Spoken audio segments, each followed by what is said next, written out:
लाहौर के एक पुराने पुस्तकालय में एक लड़का हारिस किताबें तलाश कर रहा था। वह बहुत शौकीन था दुर्लभ कहानियों का। अचानक एक पुरानी अलमारी के पीछे उसे एक छोटा सा लकड़ी का संदूक मिला। संदूक खोलते ही अंदर एक खूबसूरत सुनहरी कलम और एक पर्ची मिली जिस पर लिखा था, जो कुछ इस कलम से लिखोगे वह सच हो जाएगा।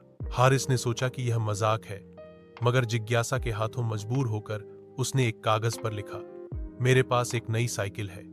अगली सुबह जब वह बाहर निकला तो हैरान रह गया। बिल्कुल वैसी ही साइकिल जैसी उसने कल्पना की थी, दरवाजे के बाहर खड़ी थी। अब उसे यकीन हो गया कि कलम जादुई है। शुरुआत में उसने छोटी छोटी चीजें मांगी, नए कपड़े, किताबें और खिलौने, लेकिन जल्द ही लालच बढ़ने लगा। उसने दौलत, शोहरत और ताकत लिखना शुरू कर दिया। जैसे जैसे उसकी इच्छाएं बढ़ती गईं, वैसे वैसे वह तन्हा होने लगा।